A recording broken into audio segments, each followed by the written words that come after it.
2026 से पहले 26 दिसंबर से पहले इलेक्ट्रिक मत लेना। अच्छा 8 लाख मतलब आज जो 12 लाख की गाड़ी आ रही है, जैसे आपने बोला भाई ने यार महंगी है, तो ये महंगी कैसे लोगों तक पहुंचेगी भाई? मिडिल क्लास आदमी पैसा खर्च नहीं करेगा, कैसे पहुंचेगी लोगों तक? वो पहुंचेगी जब इसके प्राइस नीचे जाएंगे। बिल्कुल सही बात। प्राइस कैसे नीचे जाएंगे? 2026 में डीजल पे थोड़ा सा प्रकोप आएगा। आप लोगों की डीजल की गाड़ी है? हाँ डीजल हमारे तीनों भी डीजल। मैं तीसरी बार बोल दिया पॉडकास्ट में। तो इस पे डीजल पे थोड़ा सा दिक्कत आने के चांसेस हैं। दिल्ली एनसीआर में पूरी दिक्कत नहीं आएगी, थोड़ी दिक्कत आएगी, तब इलेक्ट्रिक के जो प्राइसेस हैं वो नीचे जाएंगे। भाई ईवी की रीसेल वैल्यू कैसी होगी? नहीं मिलेगी। उसका रीजन बताता हूँ। देखो हर चीज का रीजन होता है, ठीक है? इसका रीजन ये है, मैं मान के चलता हूँ 14 लाख की गाड़ी, आपको क्या लगता है उसमें बैटरी की वैल्यू कितनी रहती होगी? 14 लाख की गाड़ी में लगभग 5 लाख की बैटरी रहती है। इससे कम की अगर बैटरी है तो भाई ईवी मत लो। अब ईवी में अगर पर पता कैसे लगेगा भाई ये 5 लाख की है 6 लाख की है? आप पूछ सकते हो इसमें बैटरी कौन सी है। ईवी में एक ही चीज है, बैटरी है। बैटरी है और कुछ नहीं है। तो आपका ईवी लेते टाइम पहला क्वेश्चन नहीं होना चाहिए भाई बैटरी कौन सी है। और दूसरी चीज, मैं मानता हूँ ईवी अभी क्यों नहीं लेनी चाहिए। 300 की रेंज दे रही है, मैं मानता हूँ 300 देगी, चलो 300 नहीं 310 देगी। कंपनी से भी 10 किलोमीटर ज्यादा बढ़ा दिया हम लोगों ने। 2 साल बाद तो 310 नहीं देगी, ना 280 देगी। 4 साल बाद क्या पता 200 देगी, तो वो डिग्रेड होगी। तो ड्यूरेबल ड्यूरेबल कम है बैटरी। अभी कम है क्योंकि अभी मार्केट में टेक्नोलॉजी और इवॉल्व होगी। BYD करके एक कंपनी है जो बैटरीज में बहुत आगे निकल चुकी है, गाड़ियों में बहुत आगे। इट्स लाइक मतलब वो एक इंटरनेशनल ब्रांड है, टेस्ला उनको टक्कर दे रही है और कहीं कहीं उनसे आगे निकल रही है। भाई महिंद्रा उन्हीं की तो बैटरीज यूज कर। महिंद्रा उन्हीं की बैटरीज यूज कर रहा है, बट डिपेंड करता है कौन सी बैटरीज यूज कर रहा है। मतलब उनकी रेंज में आपको बताऊं तो 1000 किलोमीटर तक पहुंच गए वो लोग। अच्छा और चार्जिंग पता है कितने टाइम में हो रही है? चलो आप गैस करो कितना टाइम लगेगा। एक आधा घंटा 14 मिनट 14 जैसे 40 मिनट। फोन भी नहीं होता भाई और चार्ज। उनका टारगेट ये है, वो इलेक्ट्रिक कार की चार्जिंग को वहां तक ले जाना चाहते हैं जितना टाइम आपको पेट्रोल की रिफ्यूलिंग में लगता है। मतलब 3 से 4 बट भाई क्या ये सेफ होगा? एक तो चाइनीज ब्रांड है, गाड़ी ही ना फाड़ दे साले।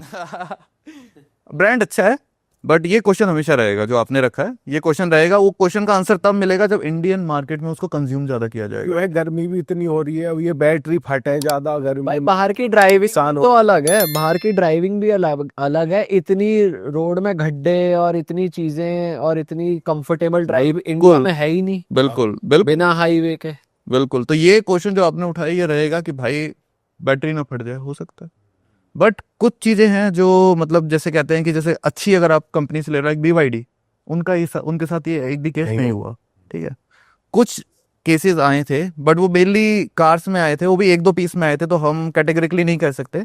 बाकी जो इंडियन मार्केट है वो भी अच्छा चल रहा है। लाइक टाटा का अगर आप देखोगे तो उन्होंने अपना ईवी को बहुत ज्यादा बूम करा है। हैरियर ईवी आई है अभी। और जहां तक आपके बात रही क्वेश्चन की, भाई रीसेल है, रीसेल नहीं है।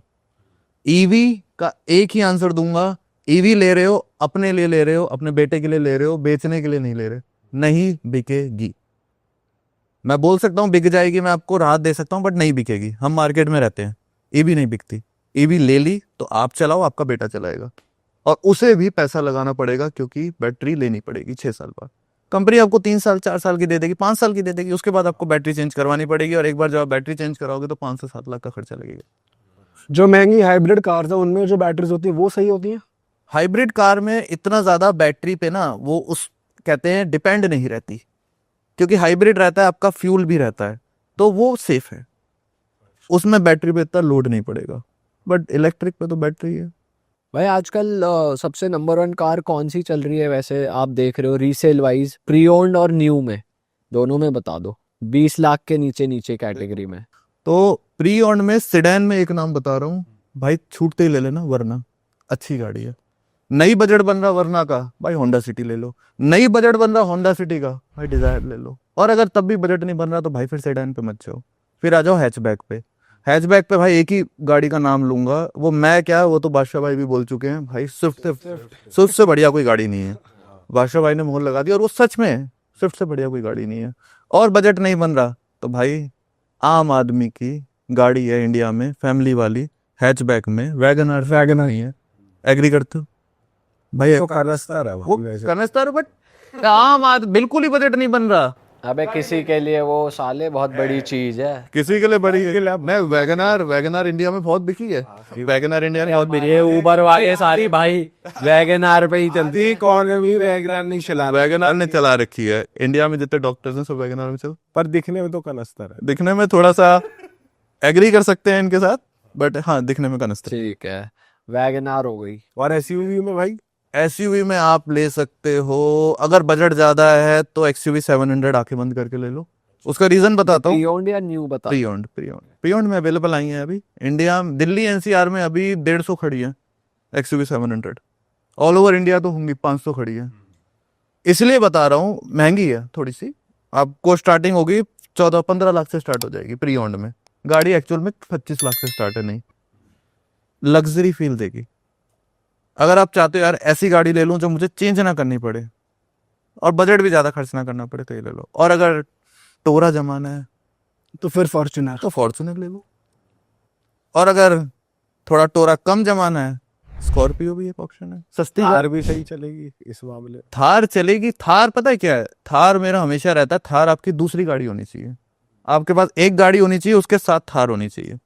मैं हमेशा प्रिंसिपल लेके चलता हूँ। पर अब तो ये नोशन ब्रेक हो गया क्योंकि थार में भी बढ़िया लग्जरी आ रही है। रॉक सही है। हाँ, रॉक्स जो आई है उसमें सब सनरूफ भी है और पेट्रोल भी बचा रही है आपका। रॉक्स जो है थोड़ा सा उन्होंने कोशिश की है कि भाई सिर्फ अपनी फ्रेंड्स को और गर्लफ्रेंड को मत बिठाओ, फैमिली को भी बिठा लो। कंफर्ट में थोड़ा सा कहीं ना कहीं अभी लैग कर रही है, बट थोड़ा सा लैग कर रही है, बट इतना नहीं, बट इतना चलेगा। ले सकते हो रॉक्स। भाई एक चीज बताओ, जब हम प्री ओन्ड गाड़ियों में जाते हैं तो जो प्राइस हमें डीलर दे रहा है और गाड़ी की जो भी लाइफ रही है या ये, तो हम ये कैसे पता लगाए कि हमें फेयर प्राइस मिल रहा है? ये अच्छा क्वेश्चन है। इसमें तो देखो सबसे मेन यही हो सकता है, आपको चक्कर लगाने पड़ेंगे 5 जगह पे। और आजकल तो वो चक्कर लगाने वाला काम भी खत्म हो गया। आजकल बहुत इन्फ्लुएंसर्स आ गए, हम लोग जैसे हम वीडियोस बनाते हैं ऑल ओवर इंडिया। आप एक चैनल पे जाओ इंस्टाग्राम पे और भाई लाइन से 10 रील देख लो, आपको पता चल जाएगा इस गाड़ी का मार्केट प्राइस क्या चल रहा है। एक डीलर गलत देगा, 2 गलत देगा, 3 गलत देगा। और दूसरा बताता हूँ, जो वीडियोस में प्राइस होते हैं भाई वो ज्यादा होते हैं। वो भी टू मैं ही वीडियोस बना रहा हूँ और मैं ही बता रहा हूँ, वीडियोस के प्राइस ज्यादा बोले जाते हैं क्योंकि कस्टमर जब आता है तो वो नेगोशिएट ये तो भाई इंडिया का रूल है भाई, आप कोई भी चीज बिना नेगोशिएशन के ले ही नहीं सकते। यहाँ तसल्ली नहीं आई, रेट तो टूटना है। रेट टूटना है। और भाई कितना टूट जाता है अगर प्री ओन्ड के केस में बात करें तो? एक रकम लेके चलते हैं 10 लाख। 10 लाख की बात करते हैं। 10 लाख की गाड़ी है, अगर अच्छा बार्गेन कर सकते हो तो उसको 8 लाख में भी ले जाओगे, क्योंकि डीलर ने वो गाड़ी 5.5 की खरीदी है ना, 5.5-6 की। भाई कुछ कुछ जो बड़ी ब्रांड्स हैं, जो महंगी ब्रांड है, जैसे ऑडी है, ये नई गाड़ी में भी इतना डिस्काउंट दे देता है, तो वो लोग कैसे इतना डिस्काउंट दे रहे हैं? दूसरी चीज, कभी भी कोई भी गाड़ी ना अपने नए मॉडल पर डिस्काउंट नहीं देगी। मतलब नए मॉडल का मेरा कहने का मतलब है, ऑडी की मैं एसयूवी से उठा के चलता हूँ Q1 या Q3 का जो मैन्युफैक्चर अगर वो 2025 की है, वो उस पर 1 पैसा नहीं आपको डिस्काउंट देगी। वो देगी 2024 पे, देगी 2023 पे, उस पे ही देगी, नए पे कोई नहीं देगा। बट वो 8-8 लाख 5-5 लाख ऑफ कर देते हैं। वो सारे पुरानी इतने जैसे पुरानी गाड़ियां होती है, मॉडल पुराने होते हैं, 25 पे नहीं देगा कोई भी आपको। अगर आप उनसे बोलोगे भाई मेरे को 25 रजिस्टर्ड चाहिए, तब वो आपसे अलग तरीके से डील करेंगे, बट उस पे नहीं मिलेंगे। पुरानी गाड़ियों की बहुत ऐसे, क्योंकि देखो सारा स्टॉक नहीं बिकता। पर जब क्लोजिंग करनी होती है उनको, तब तो वो कर देते हैं। वो 25 तारीख वाला सीन बता रहे हो हाँ। आप, कि गाड़ी लेने जा रहे हो तो 25 तारीख को लेने जाओ। 25 तारीख को, या फिर जैसे मार्च खत्म हो गया भाई, ईयर एंड आ गया, तो वो निकलवा देते हैं भाई गाड़ी बेचनी है भाई, कैसे भी करके पैक करके निकलवा। हाँ ऐसा होता है, बट डिस्काउंट उन्हीं गाड़ी पे मिलेगा मेनली जो उस साल की नहीं है। आप खुद जाकर चेक करना, बाकी जितने भी जा रहे हैं। और कुछ मैं आपको एक बताता हूँ, आजकल कुछ ऐसे डीलर्स आ गए हैं जो कंपनी से 2023 की और 24 की गाड़ियां खरीद लेते हैं अनरजिस्टर्ड। ये मैं प्री ओन्ड की बात बता रहा हूँ। इसमें आपका फायदा क्या है? क्योंकि सबसे मेन जो लोग सुन रहे हैं उन्हें भाई अपना फायदा चाहिए।